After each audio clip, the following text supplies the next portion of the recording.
Este programa contém dramatizações de pessoas e fatos reais. Alguns nomes foram mudados. Este programa é desaconselhável para menores. Ele contém imagens fortes que podem ser perturbadoras para algumas pessoas. É aconselhada prudência ao espectador. Em Connecticut, uma morte brutal sem suspeitos. A polícia pede orientação a uma médium. Você se coloca numa posição em que fica aberto a pensar. E faz perguntas a si mesmo. E aí procura respostas. Uma família da Califórnia preocupada precisa achar alguém que tenha visto o que houve com o filho deles. Alguém como uma médium. Eu estava procurando o garoto para ver se o achávamos enquanto ainda estava vivo. Quando as pistas são escassas e as respostas evasivas, os investigadores às vezes recorrem a investigadores psíquicos. Sem defesa. New Haven, em Connecticut. Em 16 de julho de 1973, a família Baker começa o dia unida como sempre faz. Mas eu acho que sim, é um caso a pensar. Robert Baker é dono de um pequeno negócio e trabalha duro. Toda vez que eles falam comigo, eu sinto que... Ele tem orgulho de suas duas filhas, Carla, de 16 anos, ainda na escola, e Alison, de 21 anos, higienista bucal. É estranho. Não sei por que acontece. Desde a perda da esposa 10 anos antes, Robert se esforça para manter a família unida. E agora, eles estão mais próximos do que nunca. Eu acho.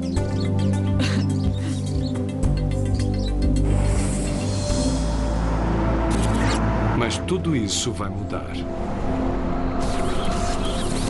Você não tem um compromisso? Tenho, pai. Hoje, Alison começa a procurar um novo emprego. Tchau, pai. Até logo. Se cuida. Boa Tchau, sorte, hein? Tchau. Se cuida. Naquela tarde, às 13 horas, no centro de New Haven, um operário da manutenção segue para o 10º andar de um edifício garagem. Na escada, sangue.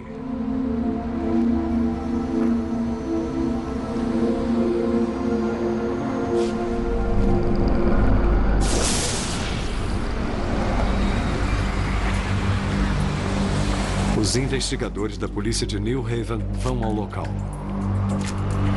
É Alison Baker, morta por ferimento à faca no peito. E aqui tem manchas menores de sangue. Os detetives encontram sangue no parapeito e seguem as gotas de sangue a partir do corpo.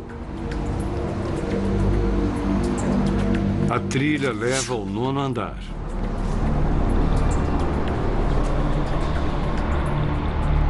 Onde termina o detetive George Mazzacane. Neste momento, em particular, vários detetives e patrulheiros se espalham pelo prédio para fazer uma busca física do último andar até o térreo, procurando alguma prova, alguma testemunha. No 8º andar, um carro mal estacionado. O carro de Alison.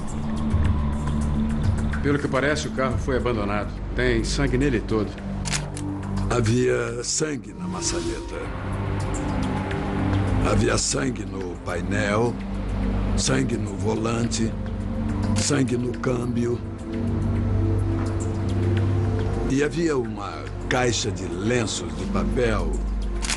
E havia claramente uma digital de sangue na caixa. Temos que... O exame da perícia revela que o sangue é de um tipo diferente do de Alison. Provavelmente do assassino. Parece que o motivo do crime não foi roubo. No carro foi encontrada uma bolsa no banco. Nós a revistamos. Havia uma carteira, uma identidade. Tudo parecia estar intacto. Uma segunda trilha de sangue se afasta do carro para outra escada. ela dá a volta e desce. Descendo até o 6º andar,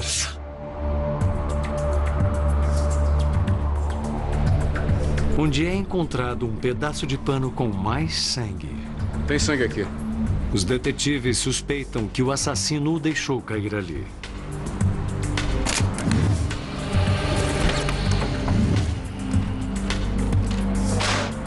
Isso tudo é muito estranho. Temos que procurar testemunhas. Eles precisam de testemunhas.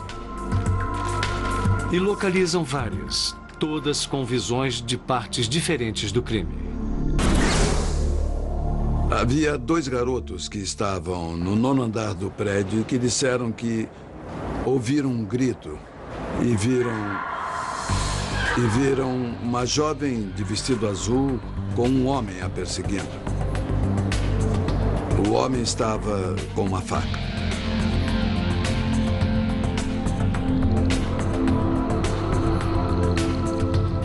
Vamos embora daqui. E aí, eles fugiram correndo. No 8º andar, 2 funcionários do shopping estavam no intervalo. Eu não acredito. Cuidado. Pela descrição do carro, os detetives acreditam que era o de Allison. Mas não era ela quem dirigia.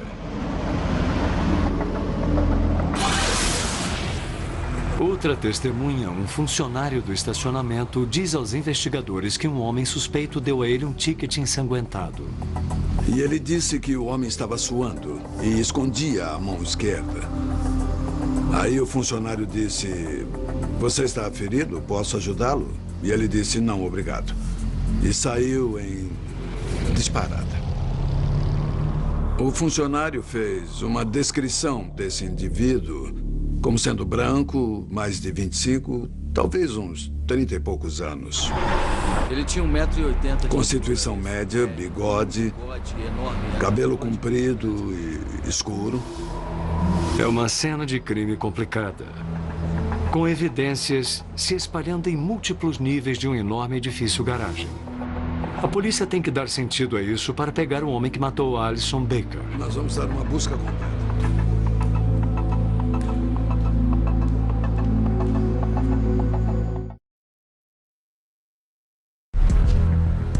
Em New Haven, em Connecticut, a polícia luta para resolver um doloroso homicídio. Lawrence Robinson? A vítima é Allison Baker, de 21 anos. Baseados nos depoimentos de testemunhas e nas evidências, os investigadores teorizam como o crime ocorreu. Pelos tickets de estacionamento, eles sabem que o assassino entrou na garagem antes de Allison. Parece que ela foi um alvo aleatório.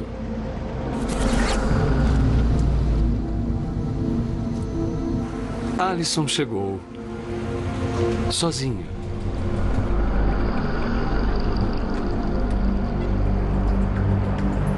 De acordo com o detetive George Mazzacane.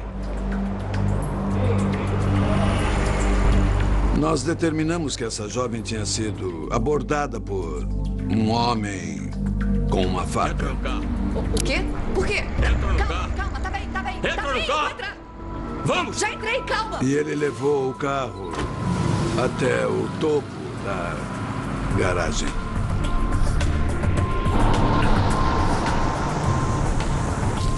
Não se mexe não. Fica quietinha aí. A polícia acredita que Allison teve uma atitude inesperada.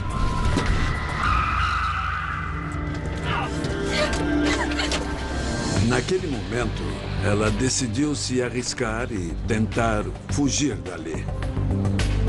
E foi vista pelos 2 garotos. Ele a perseguia de perto. Ela subiu um lance de escada em vez de descer. A porta estava trancada.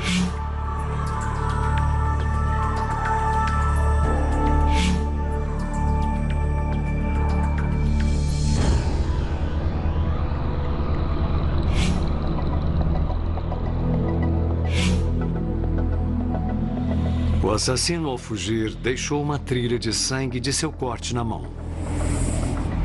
Ele levou o carro de Allison até o 8º andar. quase atropelando os funcionários da loja.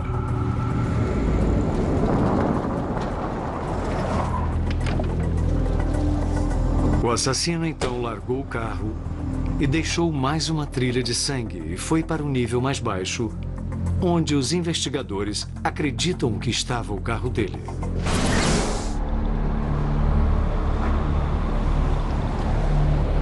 A polícia verifica os hospitais locais. Mas nenhum deles informa sobre um paciente recente com cortes nas mãos. O pai de Alison, Robert Baker, enfrenta a cruel realidade de que sua filha está morta. Eles eram muito unidos. A esposa tinha morrido cedo. Ele não casou de novo. A filha virou a chefe feminina da casa. Foi como perder a esposa de novo. Só que foi mais sem sentido do que a primeira vez. E ele jamais superou isso.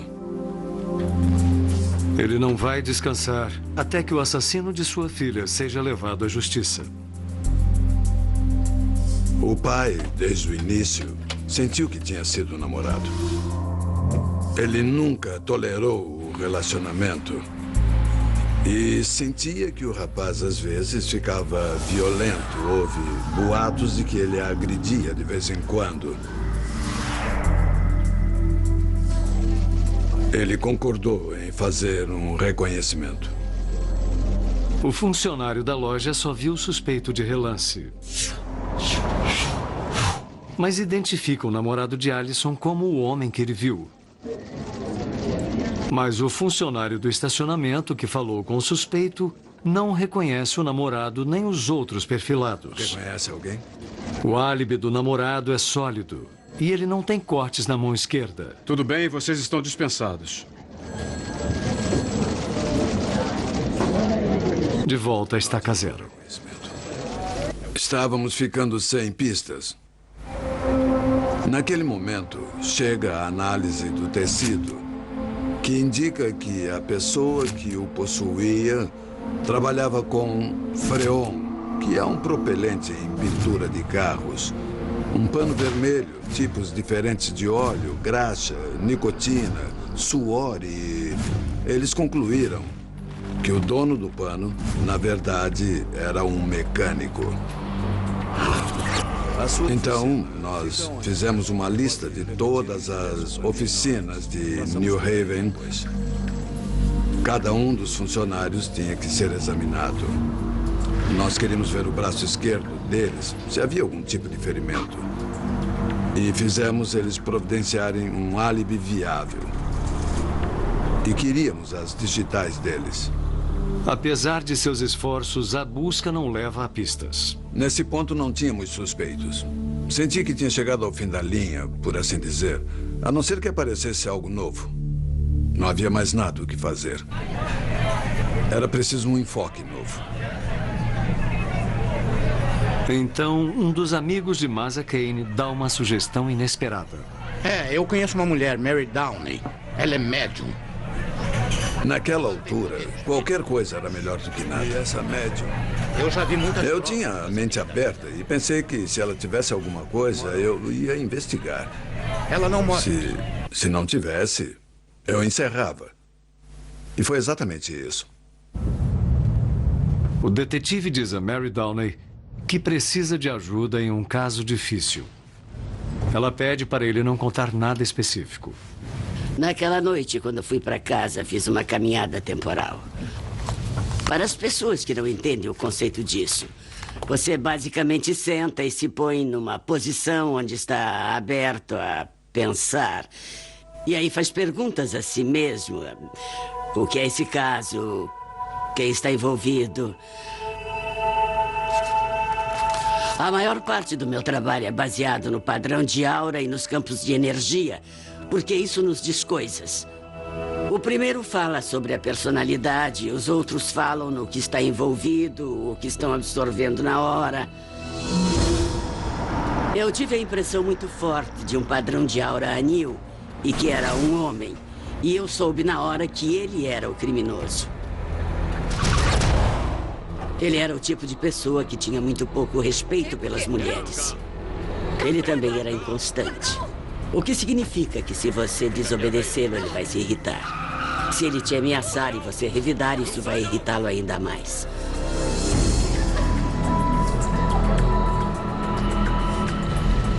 Aí eu captei a impressão da mulher. O padrão da aura dela era azul. O padrão de aura dizia que ela estava morta e que tinha sido assassinada. A gente se acostuma a perceber as diferenças entre vida e morte. Se é morte, não há padrão de energia. É só uma cor. O detetive Mazzacane pede a Mary para ir à cena do crime. Nem sempre faço isso. Eu trabalho melhor só à distância, porque quando a emoção entra pela porta, a médium sai pela janela. Eu tenho filhas, então vou me ligar emocionalmente ao que está acontecendo com ela. Mas ela concorda em tentar e se concentra no assassino. Eu tinha a impressão de água. Isso era outra coisa que se repetia frequentemente. Eu tive outra impressão do homem. Quando eu o vi desta vez, ele trabalhava numa oficina, porque estava vestido com um uniforme listrado, com um crachá na lapela, com a letra E. E ele limpava as mãos num pano e eu senti cheiro de óleo e graxa. Eu acho que a impressão mais forte que eu tive dele foi o ferimento na mão. Aí eu soube que ele tinha um corte na mão. Eu captei dor na testa e soube que ele tinha sofrido um acidente no passado. Que isso causou um ferimento na cabeça. E talvez ele tenha tido perda de memória e tenha acontecido alguma coisa com a cabeça dele.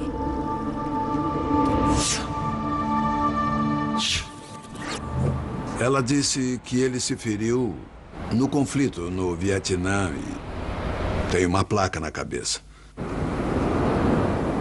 Fiquei pensando, será que ela sabe de algo que eu não sei? Ou ela realmente está captando essas, seja lá o que for? Aí pensei, não posso botar isso no relatório. O que faço com isso? Vão dizer, esse cara tem que ir para o hospício, escola de comediantes. Mary faz uma previsão final.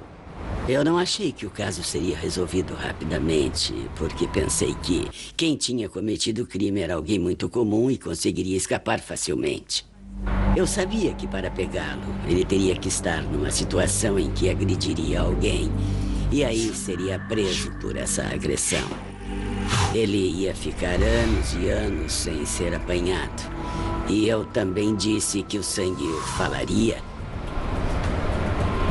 sem saber realmente o que isso significava, mas eu vi o que o sangue iria dizer. Ninguém faz ideia do quanto seriam exatas as predições de Mary.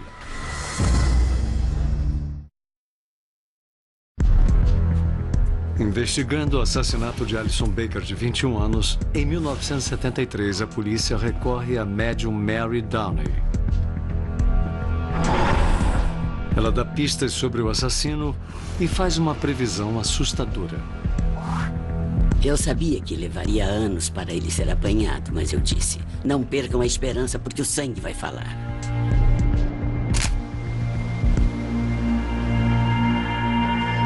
Em 1979, o detetive George Mazzacane se aposenta frustrado. O assassinato de Alison Baker ainda está sem solução. Tormento para mim. Eu me sentia enganando alguém. Se quiser ser honesto, se quiser que eu seja honesto, eu achava que não tinha terminado o trabalho. E percebi já naquela altura, sabe, que talvez não coubesse a mim fazer isso. Talvez eu não devesse terminar esse caso. Os anos se passam e a família de Alison teme que a polícia jamais pegue o assassino.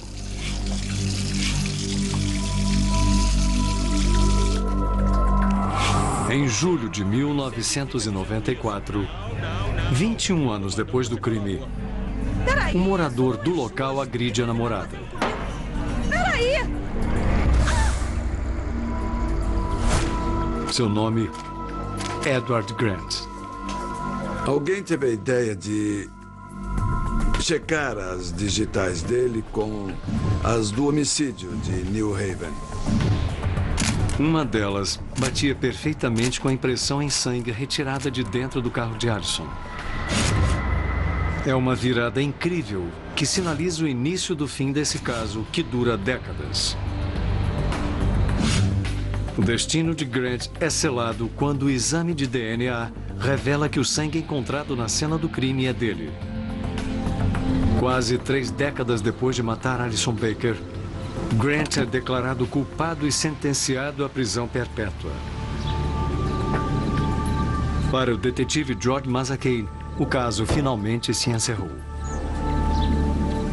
Eu recebi uma ligação. Era o George e ele me disse: o caso foi resolvido. E eu disse: eu não acredito. Vendo os fatos agora, como você estava certa sobre o caso. E as palavras "o sangue vai falar" fizeram todo o sentido do mundo, porque agora, com toda a ciência, o DNA provou que ele é o culpado.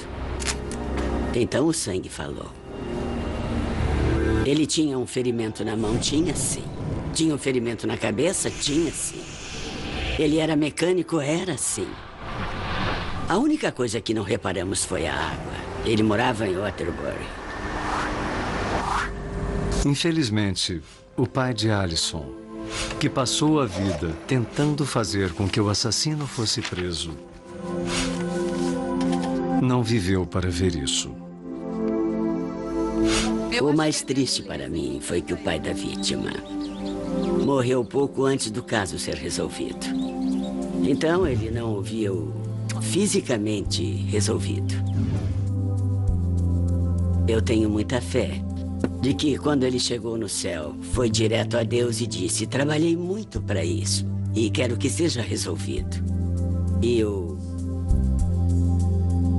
o caso foi resolvido. Então, em algum lugar, a vítima e o pai estão olhando para cá e dizendo: pronto, acabou, terminou. Eles me olham de um jeito tão esquisito. Embora tenha levado anos, a família Baker finalmente tem suas respostas. Na Califórnia, outra família está em conflito com suas próprias perguntas, que são apavorantes. Fresno, na Califórnia. Aninhado no coração do estado, entre lindas montanhas e rios límpidos, é um ótimo lugar para as crianças crescerem. Crianças como Dylan Viegas, de 9 anos. Um carro como esse quando eu tirar a carteira. Criado por seu dedicado pai, Evan Viegas. A namorada de Evan, Opal Esparza, completa a pequena família. Vamos ao shopping comprar aquele brinquedo que você quer? Eu posso ir, pai? Legal.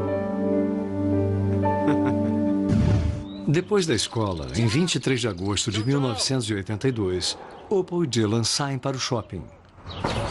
Dylan está feliz por passar um tempo com a mulher que ele chama de mãe. Eles marcaram com um amigo e uma amiga de Opal em um shopping local. Mas naquela tarde, Opal perde Dylan de vista. Os amigos dela também não o viram. Dylan, por favor, venha encontrar a sua mãe na caixa registradora. Dylan, por favor. Muitos pais já sentiram esse tipo de medo. Só que viram seu filho voltar correndo. Dylan! Mas Dylan não aparece. O sargento da polícia de Fresno, Tim McFadden. A loja chamou o nome dele pelos alto-falantes. Ele não apareceu, o pessoal ajudou na busca pela loja, mas ele não apareceu. Então, naquele momento, avisaram a polícia. Quando uma criança desaparece, cada minuto conta. Ok, 592. A polícia chega imediatamente, junto com o pai preocupado. Quem é o senhor? Eles esperam que Dylan tenha se perdido. Comigo. E não tenha ido longe. Calma, por favor, acalme-se. Eu vou verificar a área. Calma, tenham calma. Vamos logo! Dylan! Dylan! Nós falamos com os funcionários, reviramos a loja. Essa loja em particular, eu sei que foi revistada 4 vezes. Eles checam as lojas em volta do shopping. Dylan não está lá. Aí fomos às pizzarias, aos fliperamas. Tinha um pequeno campo de golfe, um autódromo perto. Lugares onde uma criança poderia ir.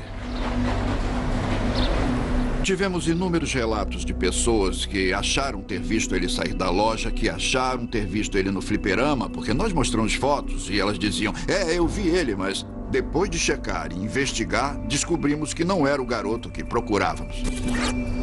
Policiais, membros da família e voluntários trabalharam a noite toda, de acordo com o promotor do Distrito de Madeira, David Mania. Naquela altura, a polícia não fazia a mínima ideia de onde o garoto poderia estar. Então, simplesmente continuou os esforços, esperando encontrá-lo de alguma maneira, checando todas as áreas onde ele poderia estar. Um capelão da polícia tenta confortar Evan e Opal. Mas não houve muito alívio. Este é o pior pesadelo de qualquer pai. Não saber. A impotência. Todos descrevem Dylan como um garoto meigo e responsável. Não é um fugitivo típico. Era um garoto tímido. Não tinha muitos amigos. Os amigos eram os da escola. Ele sabia chegar em casa, sabia o seu endereço, sabia o seu telefone. Não sabia onde estava a mãe biológica, não entraria em contato com ela. Nós queremos fazer... Mas a polícia fez contato com ela e interrogou a ex-mulher de Evan. A mãe do garoto desaparecido não tinha contato com ele já há mais de 7 anos. Ela não via desde que ele tinha 1 ano e meio. Com meu filho Dylan. Outros amigos e parentes confirmaram que ela não tinha nenhum contato com ele. Então, naquela altura, nós a descartamos. Sempre esperamos que um outro parente estivesse com ele. Então, esperávamos que o garoto ainda estivesse vivo e que nós o encontraríamos. Porém, a cada hora que passa, a esperança diminui. Há muitas áreas para onde ele poderia ter ido. Ele poderia ter caído num canal, poderia ter vagado por uns campos, ou, é claro, sempre havia a possibilidade de ele ter sido sequestrado. Naquela altura, passamos a interrogar alguns maníacos sexuais da cidade que são conhecidos por raptar crianças. Na Califórnia, os criminosos sexuais têm que ser registrados para poderem ser achados rapidamente em momentos como esse. Pode abrir um pouco mais a porta, senhor? Os policiais de Fresno verificam cada maníaco conhecido, procurando algum sinal de Dylan Viegas. Mas não acham ligação com o garoto. Continuamos procurando, falando com pessoas, mas era sempre a mesma resposta. Ninguém o viu. Nos dias que se seguem, McFadden esgota todas as pistas. Eu fui à escola dele, falei com a professora. Não é o jeito dele. Para onde ele iria? O que ele fazia? Estava irritado? Parecia contrariado? Não havia nada fora do... E falando com ela, ela disse, nós mantemos um diário. Aí eu pedi para ver. E no dia em que ele desapareceu, ele escreveu lá, uns dias são dias bons, outros dias são dias ruins. Hoje não é um bom dia. Embora não tenha conhecido, senti como se o conhecesse, porque ao falar com as pessoas, elas diziam coisas sobre ele, sobre sua personalidade, coisas que ele gostava, coisas que não gostava. Era como se eu o conhecesse, mas eu não o encontrava, era frustrante. E agora eles sabem que podem estar procurando um corpo. O próximo passo era passar a fazer uma busca ainda maior. Nós usamos um helicóptero, sobrevoamos os parques e tudo. Havia canais pela área, alguns lagos próximos. Já que Dylan tem medo de água, provavelmente ele não iria andar perto dos canais, lagos e rios do município de Fresno. Mas os policiais verificam mesmo assim. Depois de uma busca minuciosa, nós nos convencemos de que ele não estava na área. A polícia e a família não podem desistir. Eu estava em contato diário com o pai dele.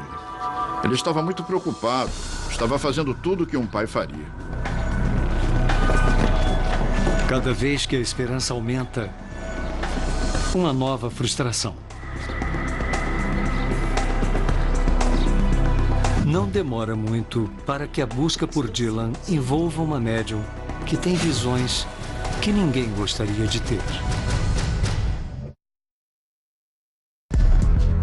Em agosto de 1982, em Fresno, na Califórnia, a polícia continua a busca por Dylan Viegas, que desapareceu quando saiu com a namorada de seu pai, Opal Esparza, e uns amigos dela. Procurem ele! Evan, pai de Dylan, e Opal fazem o possível para espalhar a notícia do desaparecimento. Alguém em algum lugar deve ter visto alguma coisa. Estamos desesperados. Sabemos que ele está vivo e ele está por aí. Alguém aí, por favor. Se tiver alguma informação do nosso filho, por favor, entre em contato com a polícia ou com a família. Por favor, qualquer um que possa ajudar. O sargento Tim McFadden conduz a investigação. Recebíamos ligações por causa da imprensa e verificávamos. Mas nada positivo, como alguém que o tivesse visto.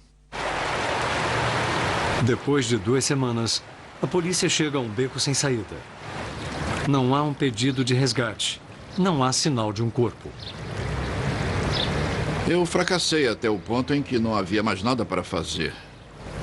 Você fica frustrado, porque você sabe que em algum lugar ele está, mas você não sabe onde procurar, fica sem pistas.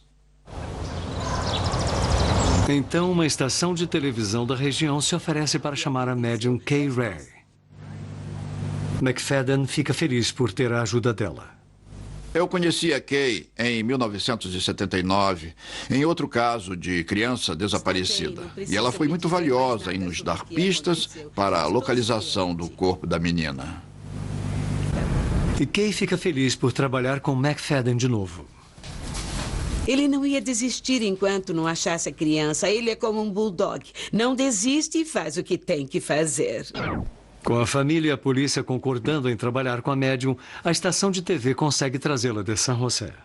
Esta é a Kay Ray, de quem eu falei. Olá. E naquele momento ela se envolveu ativamente do ponto de vista mediúnico na investigação. Este é o pai do Dylan. Kay gosta de começar com o que a polícia já tem. E a namorada dele. Eu sentia que era perda de tempo falar para eles do caso se eles já sabiam. Então eles contaram o que sabiam e eu contei a eles o que sabia. Nós juntamos tudo para ver se as histórias batiam e se isso adiantaria alguma coisa para eles. Ela trabalha com fotos dos envolvidos. Esse aqui é o garoto. A foto não me dá mágica alguma, eu só consigo imaginá-los melhor. O detetive relata os últimos passos de Dylan até onde a polícia sabe. E eu pego daí, como um filme. Tem a tela enorme. Dylan, por favor, procurem ele, vão! Eu começo a botar as pessoas nos lugares. Eu estou na loja. Ela está lá. Tem outra mulher e um rapaz. Eu não vejo o Dylan. Não o vejo. Ele não está lá. Eu não vejo o Dylan na loja. Kay continua tentando se conectar com Dylan. Eu estava procurando o garoto para ver se o achávamos enquanto estava vivo. Eu não estou sentindo ele. Eu tinha que ver o quadro todo. Eu uso os meus outros 5 sentidos junto com o sentido intuitivo, porque você só tem parte da mensagem se usar só um sentido. É muito importante você ouvir os sons, sentir a terra e cheirar tudo.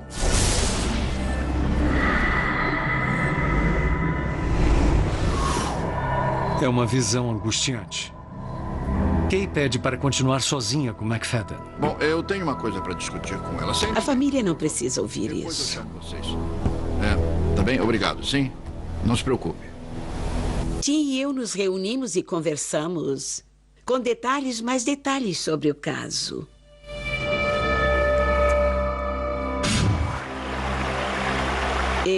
Eu vi a água. Eu senti quando ele ficou debaixo d'água.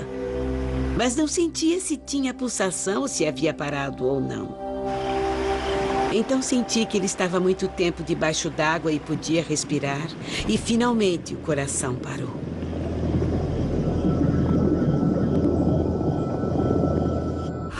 Concentre.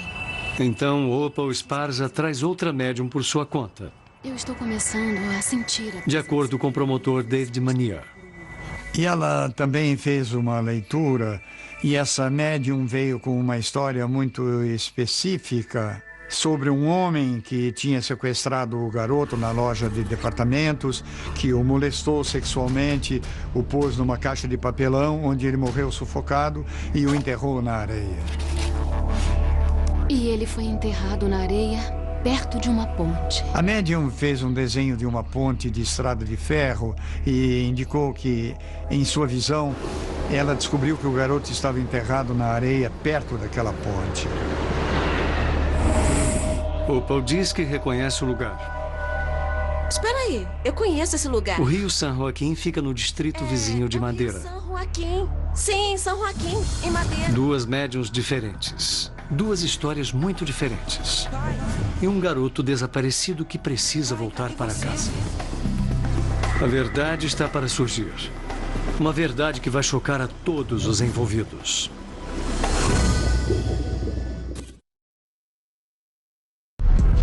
Quando Dylan Viegas desaparece em Fresno, na Califórnia, a médium Kay Ray acredita que alguém o afogou e que o corpo está sobre umas pedras lisas, debaixo de um arbusto, ao lado de um rio próximo a uma rodovia e uma pedreira. Uma segunda médium, trazida pela família de Dylan, acredita que ele foi sequestrado por um maníaco sexual, sufocado em uma caixa de papelão e enterrado na areia perto de uma ponte de estrada de ferro.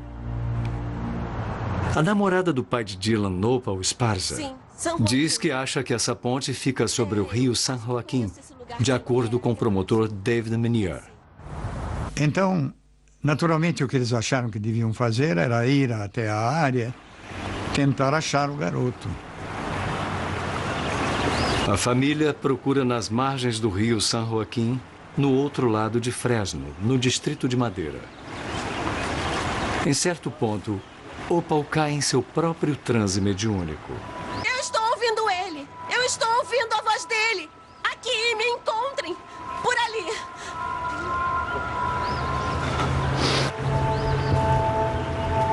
Exatamente ali, eles acham o corpo.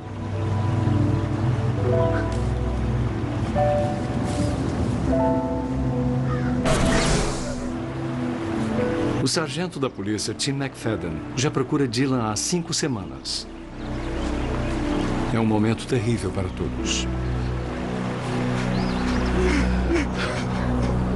McFadden fica surpreso com a precisão de Kay Ray. O garoto estava em pedras lisas de rio, perto da água corrente, como ela descreveu. Ele estava coberto de galhos debaixo de uma árvore grande, como ela disse. Havia uma grande rodovia a curta distância de onde estava o corpo e dava para ouvir os carros. Havia uma pedreira ou uma mineradora ali perto e tinha um apito. Ou seja, tudo o que ela tinha me dito estava ali. Uma vez que o corpo foi encontrado em sua jurisdição, o gabinete do xerife do Distrito de Madeira assume o caso e interroga todos os presentes no rio.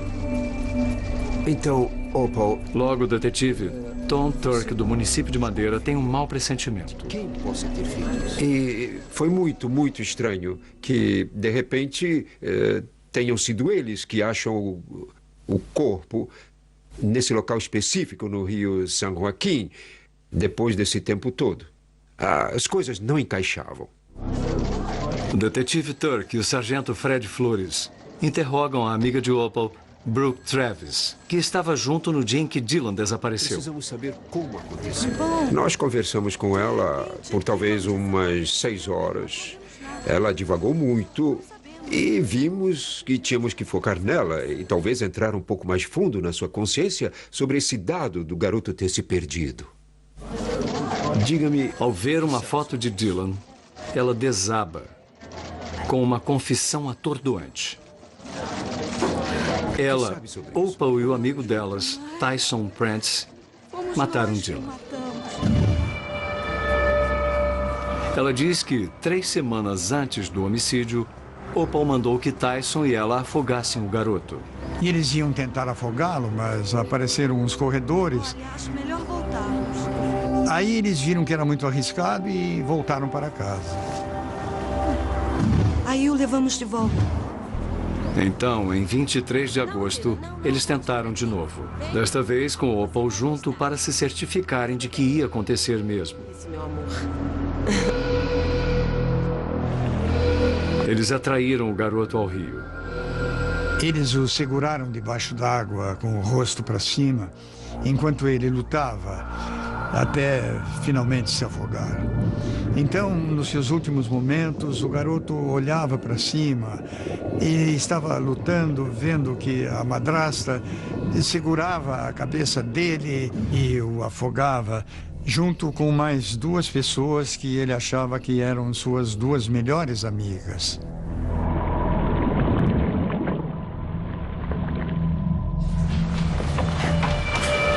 Tyson Prentice explica que Opal tentou matar Dylan antes. Ela usou veneno de rato, botou na comida dele. Parece que o veneno deixou ele doente, mas foi o único efeito que fez. Opal Esparza confessa o crime inimaginável. O motivo doentio, ciúme. Naturalmente, o namorado dela dava muita atenção a ele, era o filho dele. E ela não gostava disso, queria ter toda a atenção. Mas quando ela finalmente concluiu seu terrível plano, Evan ficou tão perturbado por não saber o que havia acontecido que Opal usou uma médium não qualificada para levá-los ao rio. Depois fingiu um transe mediúnico para achar o corpo, esperando que Evan fosse dar a atenção que ela queria. E também era sua intenção desviar qualquer suspeita que recaísse sobre ela. Ela achou que se o corpo fosse encontrado por essa segunda médium, aí a polícia ia engolir totalmente a história que a segunda médium havia revelado. Se a polícia engolisse isso, aí ela estaria livre. Por ainda ser menor, Tyson Prentice só pode ser preso pela autoridade da juventude da Califórnia até completar 21 anos. Brooke Travis e Opal Esparza são condenadas por homicídio qualificado e recebem a pena de prisão perpétua. Eu fiquei irritado, muito irritado, porque não havia, razão para fazer isso. Eu adoraria ter achado ele vivo, adoraria conhecê-lo e conversar com ele, porque parece que eu o conheço. Mas isso não vai acontecer. Não pode. É a maior das traições. Bem, o garoto a queria muito em sua vida. Ele queria que ela fosse a mãe dele. Ele a chamava de mãe. E convenceu o pai a comprar um anel de noivado. Então queria que eles se casassem e ele a amava. Vítimas indefesas. Assassinos sem remorso. Uma jovem arrancada da família sem aviso e sem razão. E um garoto morto por quem o deveria proteger. A polícia se recusou a desistir e trabalhou com médiuns para achar respostas para famílias marcadas para sempre por uma perda terrível. Versão brasileira Audiocorp.